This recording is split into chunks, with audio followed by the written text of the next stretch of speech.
Welcome to day 40 of our 260-day Bible reading plan. We're still continuing our reading on the book of 1 Samuel. Chapter 21. Then David came to Nob, to Ahimelech the priest. And Ahimelech came to meet David, trembling, and said to him, "Why are you alone, and no one with you?" And David said to Ahimelech the priest, "The king has charged me with the matter and said to me, 'Let no one know anything of the matter about which I send you, and with which I have charged you. I have made an appointment with the young men for such and such a place. Now then, what do you have on hand? Give me 5 loaves of bread, or whatever is here." And the priest answered David, "I have no common bread on hand, but there is holy bread, if the young men have kept themselves from women." And David answered the priest, "Truly women have been kept from us always when I go on an expedition. The vessels of the young men are holy even when it is an ordinary journey.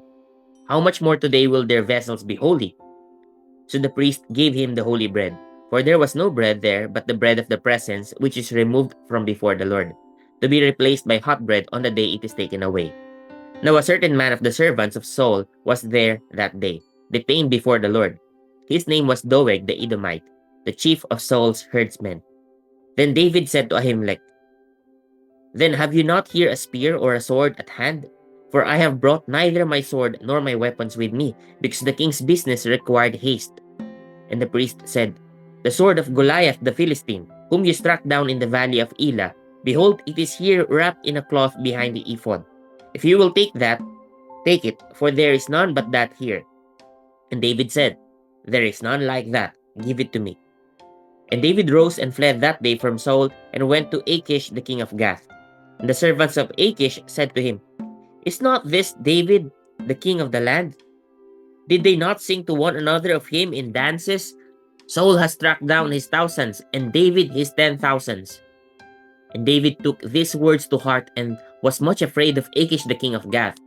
So he changed his behavior before them and pretended to be insane in their hands, and made marks on the doors of the gate, and let his spittle run down his beard. Then Achish said to his servants, "Behold, you see the man is mad. Why then have you brought him to me? Do I lack madmen that you have brought this fellow to behave as a madman in my presence? Shall this fellow come into my house?" Chapter 22. David departed from there and escaped to the cave of Adullam. And when his brothers and all his father's house heard it, they went down there to him. And everyone who was in distress, and everyone who was in debt, and everyone who was bitter in soul gathered to him. And he became commander over them. And there were with him about 400 men. And David went from there to Mizpeh of Moab. And he said to the king of Moab, "Please let my father and my mother stay with you, till I know what God will do for me." And he left them with the king of Moab. And they stayed with him all the time that David was in the stronghold. Then the prophet Gad said to David, "Do not remain in the stronghold. Depart and go into the land of Judah." So David departed and went into the forest of Hereth. Now Saul heard that David was discovered, and the men who were with him. Saul was sitting at Gibeah under the tamarisk tree on the height with his spear in his hand, and all his servants were standing about him. And Saul said to his servants who stood about him, "Hear now, people of Benjamin.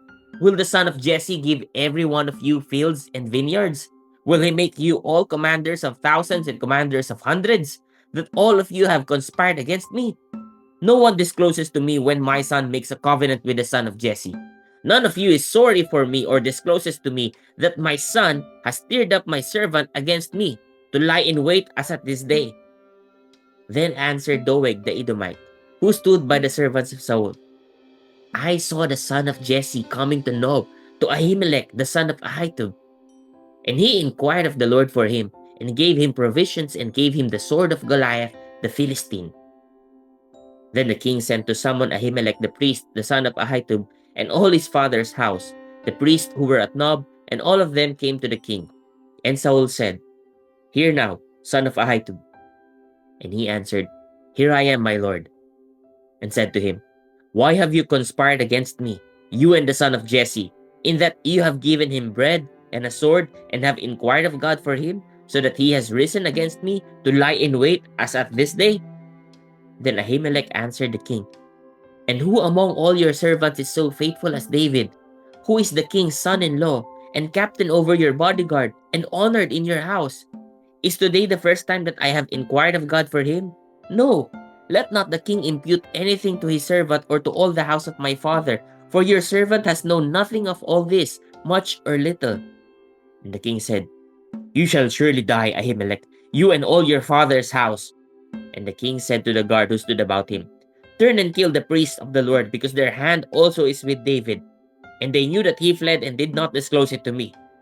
But the servants of the king would not put out their hand to strike the priest of the Lord. Then the king said to Doeg, You turn and strike the priest. And Doeg the Edomite turned and struck down the priest. And he killed on that day 85 persons who wore the linen ephod. And Nob, the city of the priest, he put to the sword, both man and woman, child and infant, ox, donkey, and sheep, he put to the sword.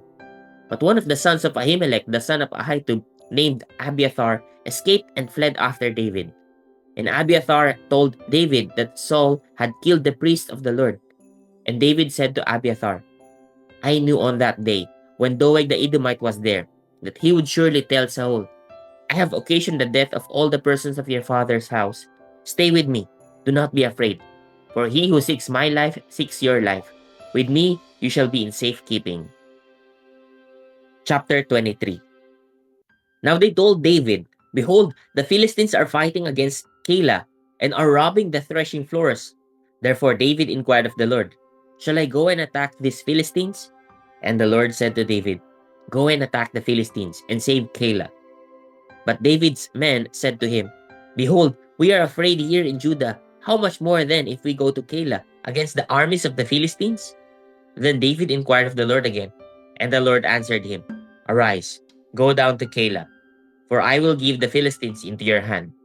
And David and his men went to Keilah and fought with the Philistines and brought away their livestock and struck them with a great blow. So David saved the inhabitants of Keilah. When Abiathar the son of Ahimelech had fled to David to Keilah, he had come down with an ephod in his hand. Now it was told Saul that David had come to Keilah. And Saul said, God has given him into my hand, for he has shut himself in by entering a town that has gates and bars. And Saul summoned all the people to war, to go down to Keilah, to besiege David and his men. David knew that Saul was plotting harm against him, and he said to Abiathar the priest, Bring the ephod here. Then David said, O Lord, the God of Israel, your servant has surely heard that Saul seeks to come to Keilah, to destroy the city on my account. Will the men of Keilah surrender me into his hand? Will Saul come down as your servant has heard? O Lord, the God of Israel, please tell your servant. And the Lord said, He will come down. Then David said, Will the men of Keilah surrender me and my men into the hand of Saul?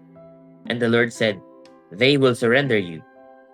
Then David and his men, who were about 600, arose and departed from Keilah, and they went wherever they could go. When Saul was told that David had escaped from Keilah, he gave up the expedition, and David remained in the strongholds in the wilderness, in the hill country of the wilderness of Ziph. And Saul sought him every day, but God did not give him into his hand. David saw that Saul had come out to seek his life. David was in the wilderness of Ziph at Horesh. And Jonathan, Saul's son, rose and went to David at Horesh, and strengthened his hand in God. And he said to him, Do not fear, for the hand of Saul my father shall not find you. You shall be king over Israel, and I shall be next to you. Saul my father also knows this. And the two of them made a covenant before the Lord. David remained at Horesh, and Jonathan went home. Then the Ziphites went up to Saul at Gibeah, saying, Is not David hiding among us in the strongholds at Horesh, on the hill of Hakilah, which is south of Jeshimon? Now come down, O king, according to all your heart's desire to come down, and our part shall be to surrender him into the king's hand. And Saul said, May you be blessed by the Lord, for you have had compassion on me. Go, make yet more sure. Know and see the place where his foot is, and who has seen him there, for it is told me that he is very cunning. See therefore and take note of all the lurking places where he hides, and come back to me with sure information. Then I will go with you, and if he is in the land, I will search him out among all the thousands of Judah. And they arose and went to Ziph ahead of Saul. Now David and his men were in the wilderness of Maon, in the Arabah to the south of Jeshimon. And Saul and his men went to seek him. And David was told. So he went down to the rock and lived in the wilderness of Maon. And when Saul heard that, he pursued after David in the wilderness of Maon. Saul went on the side of the mountain, and David and his men on the other side of the mountain. And David was hurrying to get away from Saul. As Saul and his men were closing in on David and his men to capture them, a messenger came to Saul, saying, "Hurry and come, for the Philistines have made a raid against the land." So Saul returned from pursuing after David and went against the Philistines. Therefore that place was called the Rock of Escape.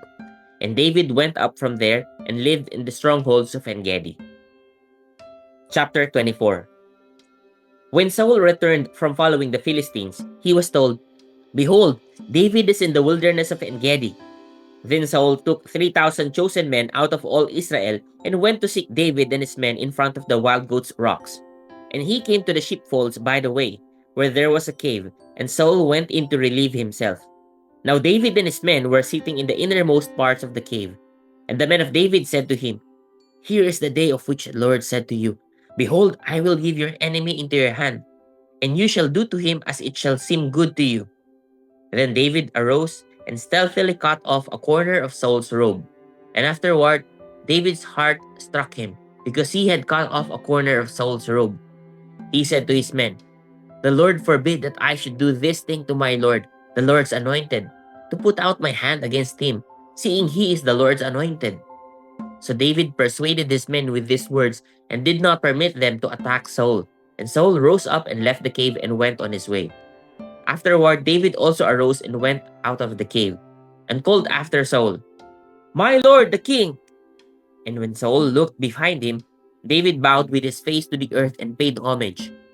And David said to Saul, "Why do you listen to the words of men who say, Behold, David seeks you harm? Behold, this day your eyes have seen how the Lord gave you today into my hand in the cave. And some told me to kill you, but I spared you. I said, I will not put out my hand against my Lord, for he is the Lord's anointed. See, my father, see the corner of your robe in my hand. For by the fact that I cut off the corner of your robe and did not kill you, you may know and see that there is no wrong or treason in my hands. I have not sinned against you, though you hunt my life to take it. May the Lord judge between me and you. May the Lord avenge me against you, but my hand shall not be against you. As the proverb of the ancients says, Out of the wicked comes wickedness, but my hand shall not be against you. After whom has the king of Israel come out? After whom do you pursue? After a dead dog, after a flea. May the Lord therefore be judge and give sentence between me and you, and see to it and plead my cause and deliver me from your hand." As soon as David had finished speaking these words to Saul, Saul said, "Is this your voice, my son David?" And Saul lifted up his voice and wept. He said to David, "You are more righteous than I, for you have repaid me good, whereas I have repaid you evil. And you have declared this day how you have dealt well with me, in that you did not kill me, when the Lord put me into your hands. For if a man finds his enemy, will he let him go away safe? So may the Lord reward you with good for what you have done to me this day. And now behold, I know that you shall surely be king, and that the kingdom of Israel shall be established in your hand. Swear to me therefore by the Lord that you will not cut off my offspring after me, and that you will not destroy my name out of my father's house." And David swore this to Saul. And then Saul went home, but David and his men went up to the stronghold. Chapter 25. Now Samuel died, and all Israel assembled and mourned for him, and they buried him in his house at Ramah. Then David rose and went down to the wilderness of Paran. And there was a man in Maon whose business was in Carmel. The man was very rich. He had 3,000 sheep and 1,000 goats. He was shearing his sheep in Carmel. Now the name of the man was Nabal, and the name of his wife Abigail. The woman was discerning and beautiful, but the man was harsh and badly behaved. He was a Calebite. David heard in the wilderness that Nabal was shearing his sheep. So David sent 10 young men, and David said to the young men, "Go up to Carmel, and go to Nabal and greet him in my name. and thus you shall greet him. Peace be to you, and peace be to your house, and peace be to all that you have. I hear that you have shearers. Now your shepherds have been with us, and we did them no harm, and they missed nothing all the time they were in Carmel. Ask your young men, and they will tell you. Therefore, let my young men find favor in your eyes, for we come on a feast day. Please give whatever you have at hand to your servants and to your son David. When David's young men came, they said all this to Nabal in the name of David, and then they waited. And Nabal answered David's servants, Who is David? Who is the son of Jesse? There are many servants these days who are breaking away from their masters. Shall I take my bread and my water and my meat that I have killed for my shearers and give it to men who come from I do not know where? So David's young men turned away and came back and told him all this. And David said to his men, Every man, strap on his sword. And every man of them strapped on his sword. David also strapped on his sword. And about 400 men went up after David, while 200 remained with the baggage.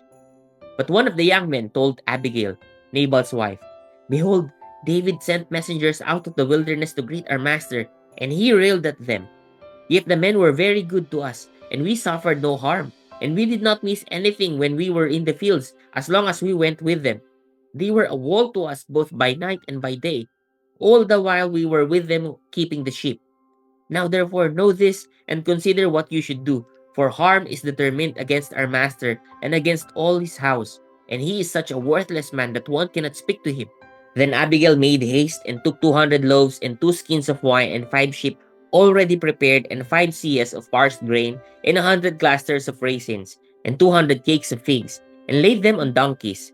And she said to her young men, Go on before me. Behold, I come after you. But she did not tell her husband Nabal. And as she rode on the donkey and came down under cover of the mountain, behold, David and his men came down toward her, and she met them. Now David had said, Surely in vain have I guarded all that this fellow has in the wilderness, so that nothing was missed of all that belonged to him. And he has returned me evil for good.